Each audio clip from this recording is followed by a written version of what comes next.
Mtazamaji wa TBC Online, tuko Kigoma Ujiji Kigoma, na haya ni maeneo ya Buzebazeba. Hapa nimekuja kwenye kijiwe cha mashabiki wa timu zote mbili kubwa hapa Tanzania, yani nazungumzia Simba na Yanga, na kilichotuleta hapa ni joto kali ambalo linatupeleka kwenye mechi kali ya fainali ya shirikisho kesho katika uwanja wa Lake Tanganyika, na tunaona kabisa kila kona, kila mahali watu wanazungumzia nani anakwenda kuibuka kutokana na timu yake anavyoiamini. Niko na wananchi hapa, lakini pia niko na Mwalimu Kashasha. Mwalimu Kashasha atakuwa na hawa wananchi ambao wao watazungumzia soka kwa kirefu kidogo, lakini mimi nitakuwa na maswali ya kawaida kabisa kwao. Lakini kabla tujafika mbali, nianze kwanza kukufahamisha mzee wetu hapa wa mji aweze kutuambia Buzebazeba ina maana gani? Nini maana ya jina la hili eneo? Kwa jina mimi naitwa Suleiman Ali au Mwalimu Sele. Hapa tulipo ni Ujiji, eneo la Buzebazeba. Buzebazeba inaitwa ni neno hili, Buzebazeba ni neno la kale. Yaani maana yake ni budegedege. Kwa hiyo ndio maana ya neno Buzebazeba. Kwa hiyo ile eneo ndio tunajuana. Kwa nini pamekuwa maarufu sana kwa masuala ya soka kwenye kijiwe hiki? Unafikiri ni kitu gani kimepelekea kwa maarufu kwa masuala ya soka? Kwa sababu hapa pana vijana wengi ndio sababu lao hili wanapenda kusaidia. Kwa siku ambazo kama hivi hakuna kazi, hapa ndio tunafundishia na kubadilisha mawazo. Asante sana. Mwalimu Kashasha upo? Nipo Simbe. Habari ya Dar es Salaam? Da kwema, safari ndefu, lakini nimefurahi kuja Kigoma tukakutana na ndugu zetu wa Tanzania wenzetu, wananchi wanaopenda mpira sana. Lakini kwenye kumbukumbu zangu najua Tanzania katika soka la maendeleo yake huwezi kuacha kutaja Kigoma kama mkoa wenye vipaji vingi vya soka. Mpaka sasa tunaye mchezaji ambaye bado yuko kwenye soka la Tanzania, Juma Kaseja, ambaye anaiwakilisha vyema Kigoma akiwa anaendelea na career yake, lakini walitangulia kaka zake wengi sana mkoani Kigoma.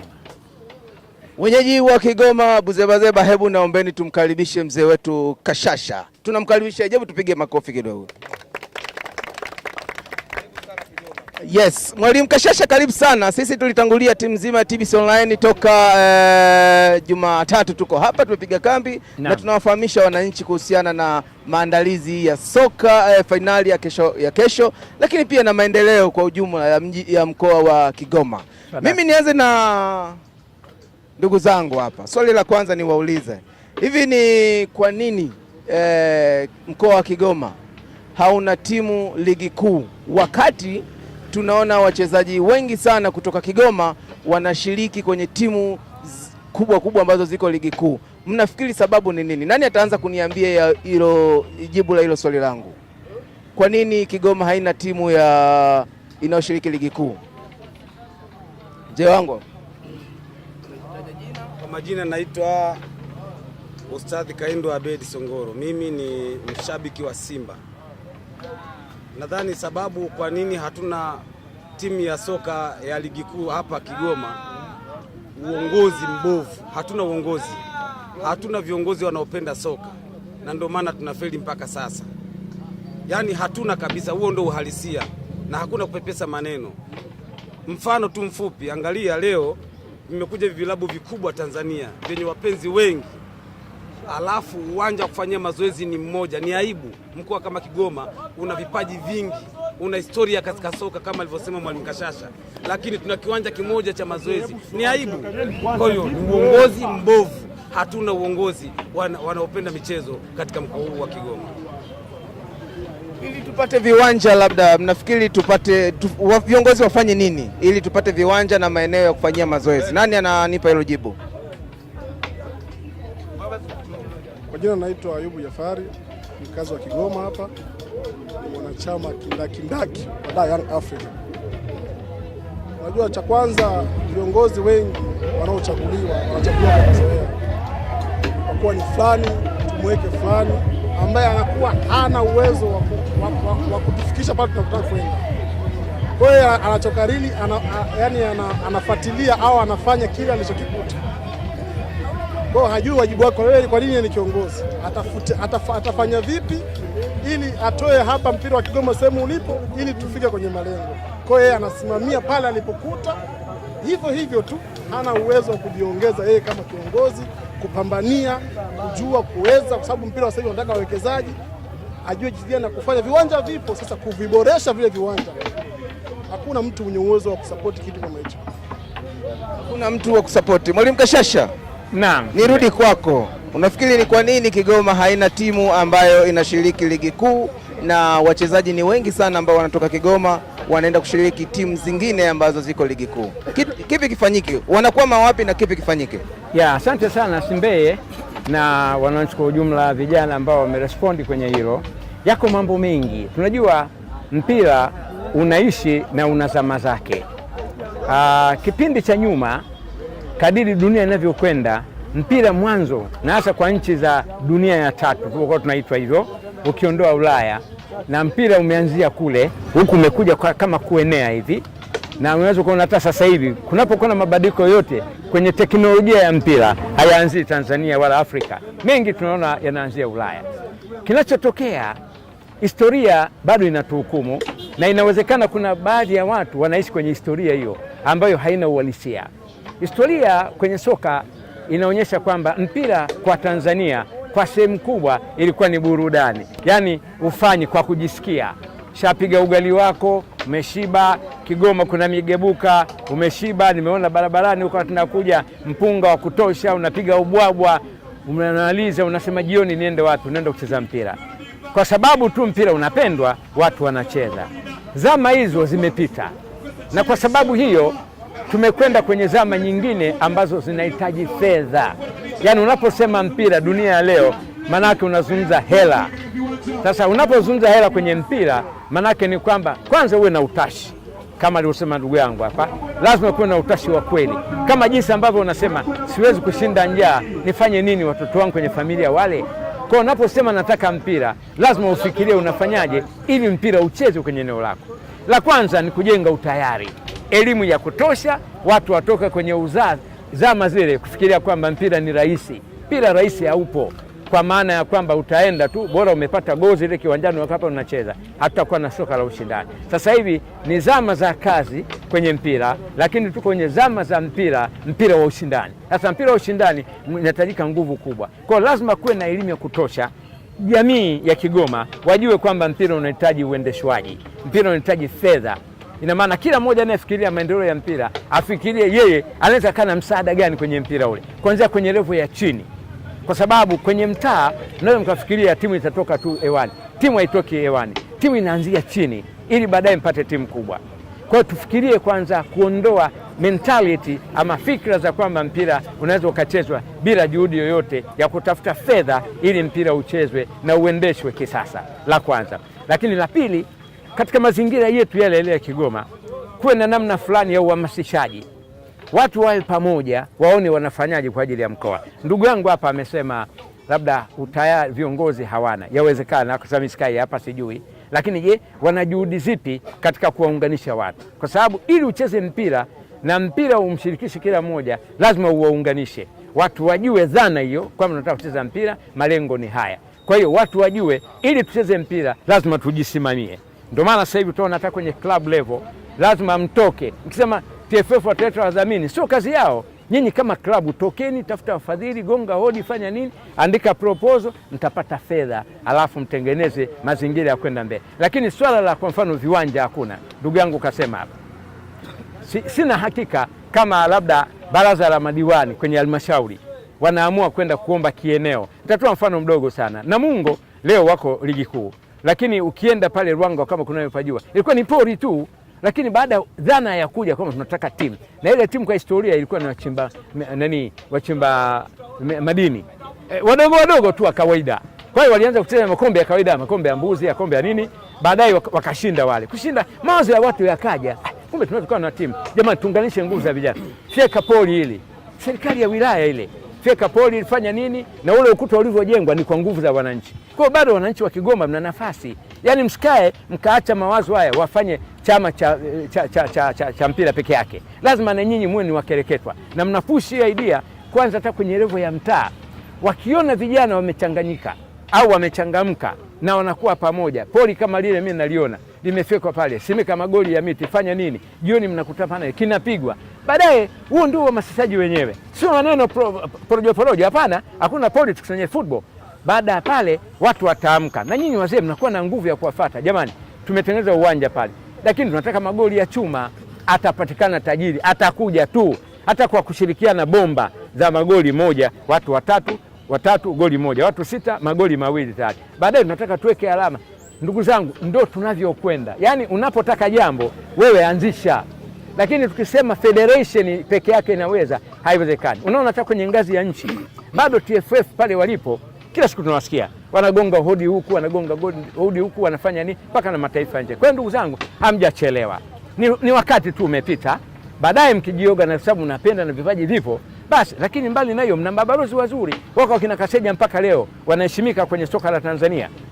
Pitia kwa watu kama wale wenye exposure kubwa, washauri mfanyeje, mtatoka. Kaseja akileta mipira 3-4 mnadunda pale, ndio mwanzo wa kusogea. Asikae kule Dar es Salaam akafikiri kamaliza, lazima kwao home is best. Alikotoka ana kitu cha kufanya, na ndio dunia inavyokwenda. West Africa utaona wakina Kanuti wanarudi, wakina Nanko Kanu wanarudi, wanajenga mahospitali, wanafanya nini. Kwa sisi kwa kile kidogo tulicho nacho bado tunaweza tukakiunganisha tukaanza vile, lakini vinginevyo mtabaki na Mashujaa, na Mashujaa ni timu ya taasisi ya serikali, timu ya kijeshi.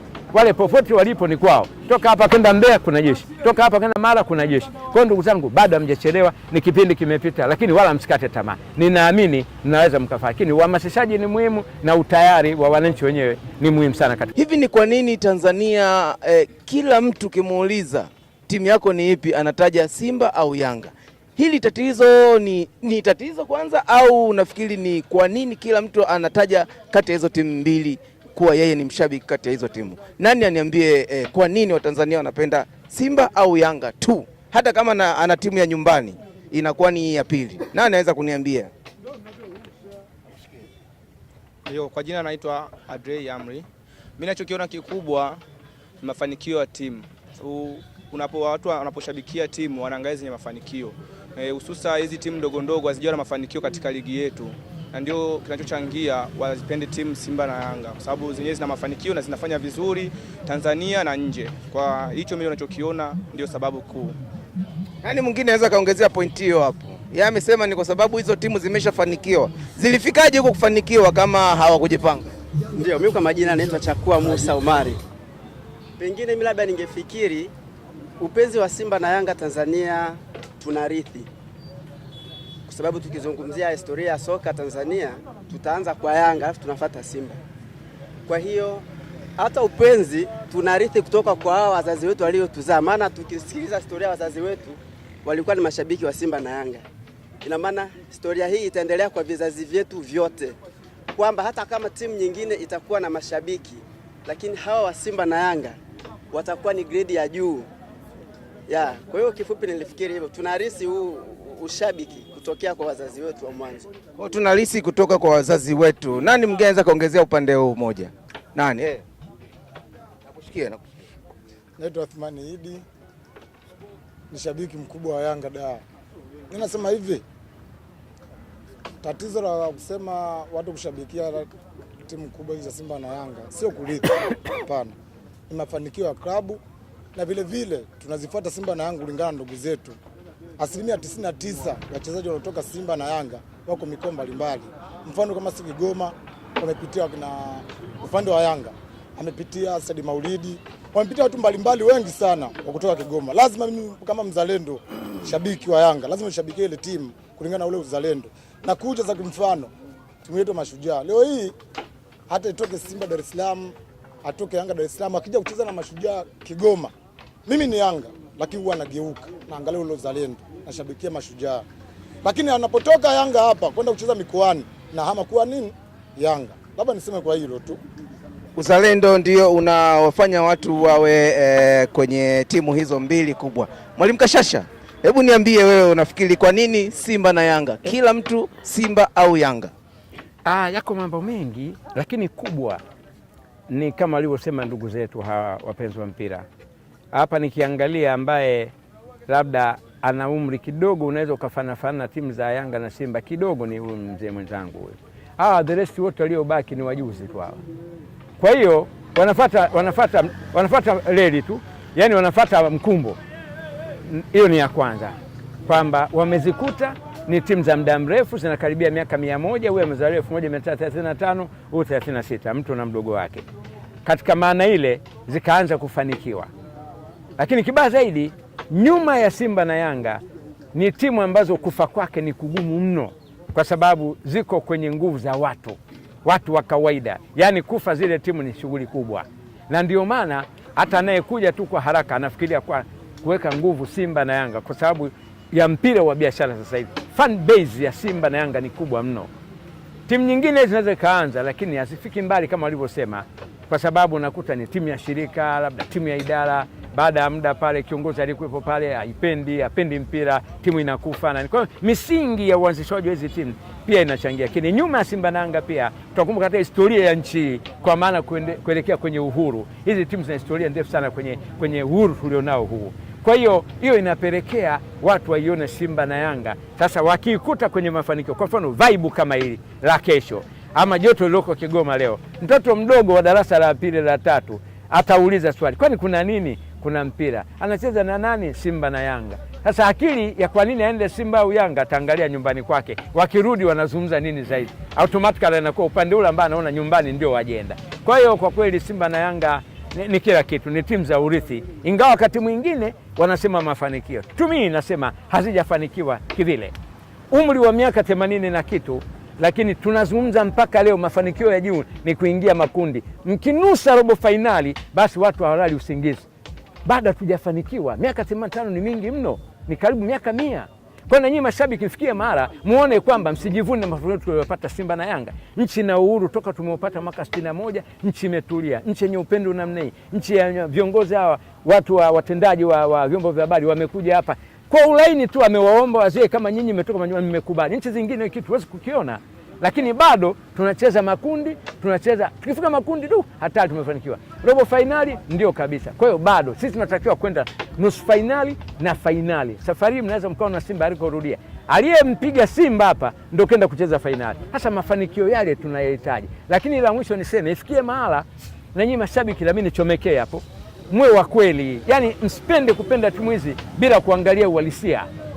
Mimi huwa nazungumza kwenye majukumu yangu, nikisema timu fulani kwa namna nyinyi ambavyo ampende, mwalimu Yanga huyu. Nikisema labda Simba vibaya, vizuri, mwalimu Simba. Hapana. Tufikie mahala tuwe kwenye ukweli wa mambo ya mpira, na nyinyi upenzi wenu utakuwa ni sahihi. Nyinyi mnakwenda na matokeo mfukoni, mechi kama za kesho hizi. Usisubutu. Wewe tulia, dakika 90 ndio tutakwambia kinachotokea. Vinginevyo utazimia, ndugu yangu.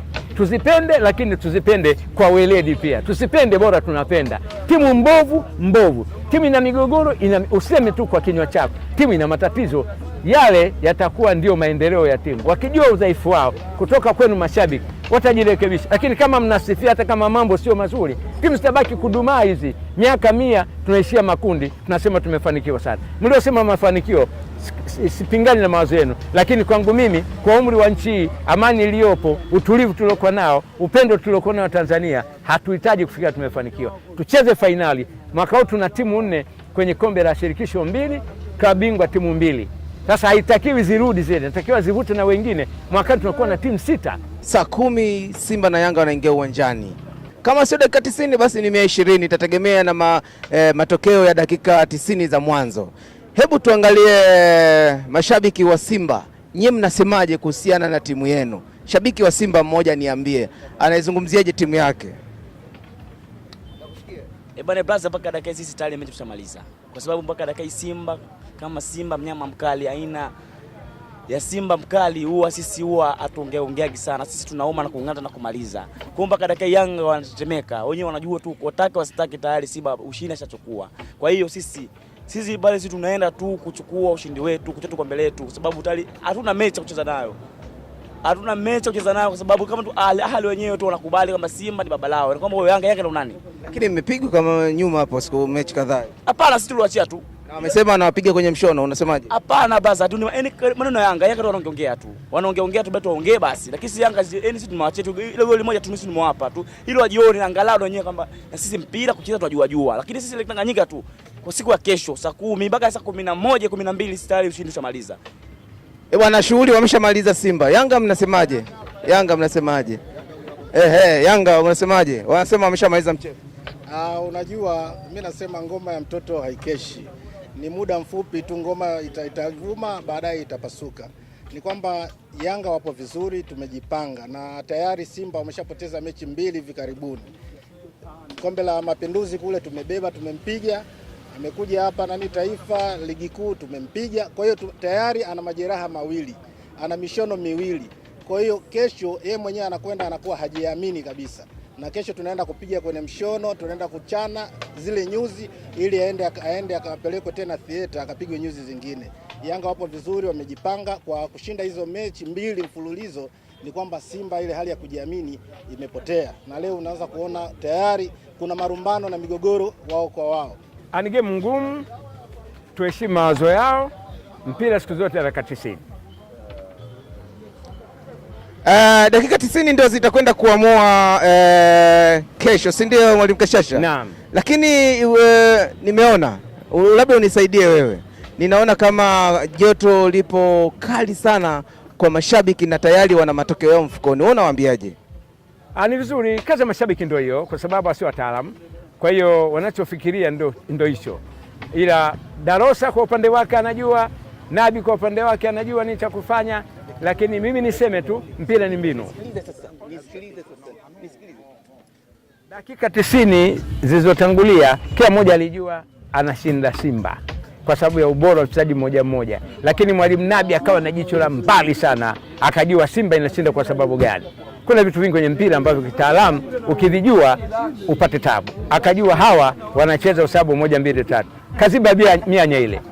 Dakika 78 Simba anatafuta goli la kurudisha lilimshinda. Kwa hiyo football sio jambo jepesi kama tunavyozungumza, ni ngumu sana. Ubora ule unaweza kubaki pale, lakini mwalimu ambaye ni expert technician anaweza kujua achezeje. Kwa mara ya kwanza ulimuona alitoka Chama na Rwanga kwa wakati mmoja, ambao ndio viungo tegemeo, engine room ya Simba walitoka. Kwa hiyo football ndivyo ilivyo ndugu zangu. Lolote likitokea, wewe mshukuru Mungu kwamba umemaliza dakika 90 salama na matokeo uyapokee kama jinsi atakavyokuja. Na ndio maana mnaleta walimu wataalamu. Vinginevyo angechukua mzee na koti lake hapa akafundisha Yanga ama Simba. Hawezi, kwa sababu mpira hujui. Wanaletwa wanaojua ili wafanye kazi zao kiufundi zaidi. Ndio, kiufundi, na nafikiri dakika 90 mimi nisiongeze neno hapo, kitaamua ambacho kitafanyika kwenye hizo dakika 90. Ninataka nijue jambo lingine, hebu niambieni nini kifanyike ili kukuza soka la Tanzania?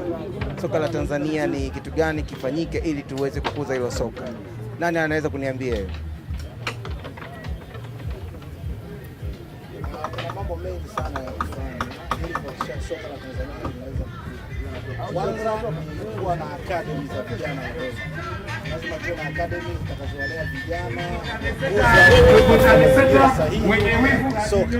Kulingana na mazingira hayo, tutaweza kupata wachezaji sahihi ambao wanaweza kushindana na wanaweza kwenda kucheza professional league. Lakini swala lingine ni jukumu la serikali sasa na wadau. Serikali, hivi viwanja ambavyo vinamilikiwa na chama cha CCM, ushauri wangu ni kwamba serikali itakiwa vichukue viwanja vya CCM vimilikiwe na serikali, kwa sababu chama ndio kinaongoza serikali hichi. Wanaweza kukubaliana hiyo kwa maslahi ya mpira na mpira wa taifa bila kuangalia mazingira ya chama. Hivi viwanja vikakarabatiwa vizuri kwa usahihi, vikawekewa nyasi bandia, lakini wakashawishiwa makampuni mengine na taasisi hizi za elimu wakaondolewa kodi katika uletaji wa vifaa vya michezo kama nyasi za bandia. Ninaamini kama kutoa ruhusa hiyo, punguzo la kuondolewa hiyo kodi, viwanja vingi vitawekwa nyasi bandia na tutaweza kulea watoto katika mazingira sahihi. Tofauti na hivyo, tutakuwa tunapiga matime, watoto watakuwa wanachezea kwenye mavumbi, viwanja visivyokuwa sahihi. Kwa mtu akaenda kufanywa majaribio katika viwanja vya nyasi bandia, anafeli na nini, anarudi. Kwa hiyo naona ni mambo ya msingi sana kuhakikisha hayo yanachukuliwa hatua, lakini pia vyama vya soka vinatakiwa viwe na uweledi mkubwa sana, waache ushabiki na mambo ya mapenzi ya vilabu. Hii masuala ya kupanga matokeo na nini, inatakiwa vitu hivyo viangaliwe. marefa walipwe vizuri, makocha wapate taaluma nzuri, naamini soka letu litapiga hatua kwa kiwango fulani. Nataka kuzungumza kidogo. Naitwa Abdalla Ali Bukuku, Kigoma hapa. Tupo darajani hapa. Nini kifanyike ili tukuze mpira wetu wa Tanzania? Nadhani ndio ulikuwa unauliza hivyo. Kwanza mimi nilikuwa nasema cha kwanza, mpira tusinasibishe na siasa. Siasa inaua mpira wetu wa Tanzania. Hilo tunaomba lizingatiwe sana. Sintokuwa na maneno marefu, lakini ninasisitiza siasa. Tunaangalia mpira huu wa sasa katika miaka mitano, ligi yetu ya ndani ilikuwa inanasibishwa sana na siasa. Viongozi wameingia sana katika swala la mpira. Tunaliomba hili ni hatari sana. Mpira ni maisha ya watu, mpira ni mafanikio katika taifa. Tunaomba siasa iondoke katika swala la mpira. Ili mimi nataka kulizungumzia hapo. La mwisho tu kumalizia, kesho tuko uwanjani Lake Tanganyika, lakini tukisema kwamba Yanga ina goli 4, Simba iko nyuma. Usinione na jezi. Mimi ni mshabiki wa Yanga Afrika. Na kesho ndo tutapiga mziki ule wa miaka ya nyuma. Yanga Afrika, Yanga moja ya kimataifa, mabingwa wa Tanzania bara na Afrika. Nimemaliza. Asante sana. Hebu ongeza hapo. Nini kifanyike? Na kingine yani tuwe wazalendo na vipaji tunavyoviamini. Yani tunapokuwa tunawaamini vijana, tunaandaa, yani tuna asili ya tunapoandaa vijana hatuwaamini wale tunaowaandaa. Tuna wachezaji wengi, naiona kwa mfano under 17, under 20 wanafanya vizuri sana nje ya kimataifa.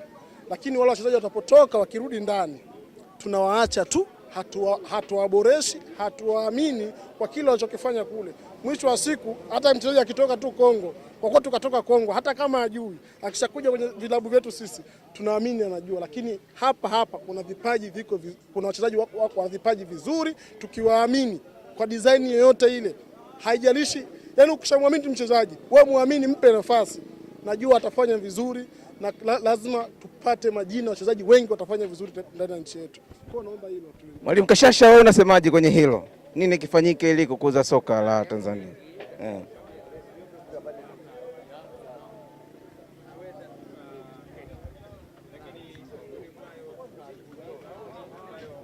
Wadau wametoa na ni swala la utaratibu. Kijana mmoja amemaliza hapa kusema sisi kuleta wachezaji wa kigeni wengi, wakati mwingine viwango hawana, ni kama tumeingia kwenye fashion tu, kwa sababu wanalipwa fedha nyingi, kazi hamna. Wakati wanakuja hapa miezi 6 mkataba wa nini? Tunakosa vijana kucheza mpira hapa. Vijana wapo, ni mipango tu endelevu, na nashukuru serikali inaendelea kufanya kila inawezekana kuendeleza maisha ya mpira na kukuza kwa ujumla wake. Lakini kuna mambo ambayo yako chini ya shirikisho ambayo yanaweza yakafanywa kazi na bado tukasogea. Kwa hiyo kwa ujumla mambo yako mengi, lakini kwa ujumla ni nia thabiti ya shirikisho iwe kuhakikisha kwamba vijana wa Kitanzania wanaibuliwa na wanaendelezwa na wanapata nafasi ya kutumikia nchi yao. Unajua, ukimleta mtu wa nje ana msaada, lakini zaidi yule anaangalia uchumi. Lakini ukiwa na mchezaji mzawa ambaye ameandaliwa vizuri, maana shida ya vijana wetu tukiwaamini wengine hawajibebi, ndio tatizo lenyewe hilo. Wako wengi mpaka sasa hivi wanaimbwa majina tu, lakini wameishia mbali. Kwa hiyo wanatoa fursa kwa wachezaji wa kigeni kupata nafasi ya kucheza, sababu wa ndani hawajitolei wakati wanapopata hizo nafasi. Lakini kwa ujumla wake vijana wa Kitanzania ni wengi, wakipewa nafasi wakaibuliwa, wakaendelezwa, wakahudumiwa, Tanzania tunaweza tukasimama. Idadi ya vijana ni kubwa, idadi ya Watanzania ni kubwa, na kila kitu kipo, isipokuwa wakati mwingine kama alivyosema ndugu yetu mmoja hapa, kuchanganya vitu vingi kwa wakati mmoja. Lazima tuweke vipaumbele ili tuweze kuhakikisha kwamba soka la Tanzania linasogea, na sio lazima tukae wenyewe. Tunaweza kufanya comparative study, wazungu wanasema, tuangalie nchi za wenzetu, wao wamesogea, wamewezaje. Tutafanikiwa ni kukubali kujifunza mema kutoka kwa wenzetu waliofanikiwa. Kifupi, mzee wangu, nimalize na wewe. Nilianza na wewe, naomba nimalize na wewe. Wewe una wito gani kwa wananchi wa Kigoma, wapenda football na soka, lakini pia na wanaotamani kufanikiwa kwenye masuala ya soka? Mimi napenda, yani kama walivyosema vijana wangu hapo, wamesema kwamba kuwe na utayari na yani serikali iweze kuweka vipaji vya watoto, yani akademi zile ziwepo kwa wingi ili watoto waanzie chini kwenda. Tukifanya hivyo, kwa ukweli tutakuwa na wachezaji wazuri baadaye, kwa sababu mkoa wetu kwa sisi wala hatuhangaiki.